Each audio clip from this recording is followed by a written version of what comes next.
வணக்கம் மக்களே! ரொம்ப ரொம்ப யம்மியான டேஸ்ட்டான பீஸா தாங்க இன்றைக்கி பார்க்க போகிறோம். ஸோ கமெண்ட்டில் வந்து ஒருத்தன் கேட்டிருந்தாங்க, மேம் பீஸா பண்ணுங்கன்னு சொல்லிட்டு. ஸோ வீட்லேயே வந்து பார்த்தீங்கன்னா ஓவன் இல்லாமல், ஈஸ்ட் இல்லாமல் எப்படி பீஸா வந்து செய்யலாம் சொல்லிட்டு தெரிஞ்சுக்கலாம் வாங்க. ஸோ ஃபஸ்ட் அதுக்கு நான் ஒரு பிளேட் எடுத்துக்கிட்டேன். அதில் 3/4 கப் அளவுக்கு மைதா,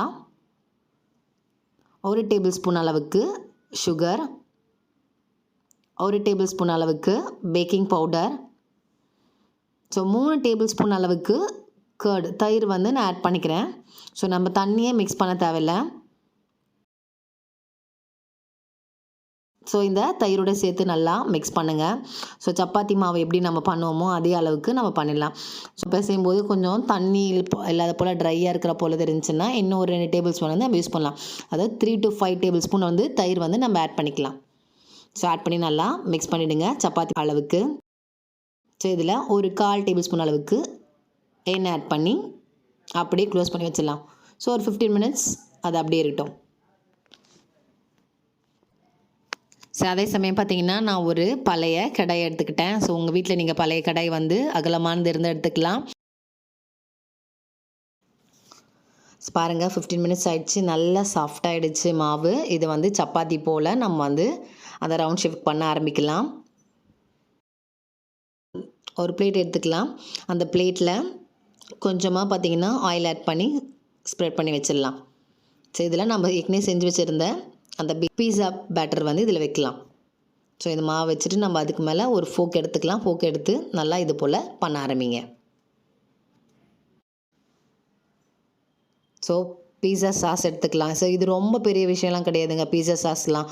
ஸோ 15 மினிட்ஸ் நீங்கள் மாவு ஊற வைக்கும் போது நம்ம செஞ்சிடலாம் ஈஸியாக.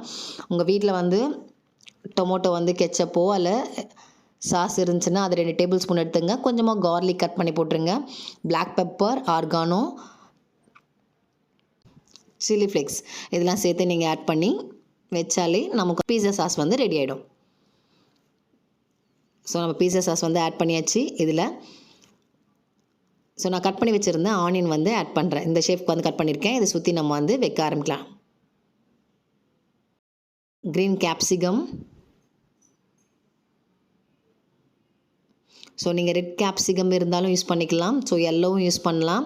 நான் 3 கேப்சிகம் யூஸ் பண்ணியிருக்கேன். ஸோ இல்லை பார்த்திங்கன்னா நீங்கள் பன்னீர் யூஸ் பண்ணலாம், சோளம் யூஸ் பண்ணலாம். ஸோ நம்ம வீட்டில் என்ன வெஜிடபிள்ஸ் இருக்கோ அதை வந்து கூட நம்ம வந்து பீஸாவில் வந்து ஆட் பண்ணலாம். ஸோ இங்கே பாருங்கள் வச்சாச்சு. இதில் சுருளை சீஸ் வந்து வைக்க ஆரம்பிக்கலாம். இங்கே பாருங்கள் வெஜிடபிள்ஸ் வச்சாச்சு. இந்த பிளேட்டை சுற்றி ஆயில் வந்து நம்ம ஆட் பண்ணலாம். அப்போ நம்ம வந்து பார்த்திங்கன்னா நல்லா குக் ஆனது நம்ம எடுக்கிறதுக்கு அது ஈஸியாக இருக்கும். ஸோ இது மேலே ஆர்கானோ நம்ம போடலாம். ஸோ எதனால் ஆர்கானோ அப்படி பார்த்திங்கன்னா புதினாவுடைய ஒரு வகை தாங்க சொல்லுவாங்க. ஸோ இதை வந்து ஒரு பிஞ்ச் அளவுக்கு, பிளாக் பெப்பர் ஒரு பிஞ்ச் அளவுக்கு வந்து நம்ம ஆட் பண்ணிக்கலாம்.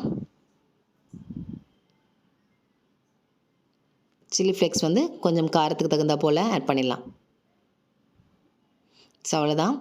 ஸோ நம்ம பார்த்திங்கன்னா இதை வந்து நம்ம வைக்க ஆரம்பிச்சிடலாம்.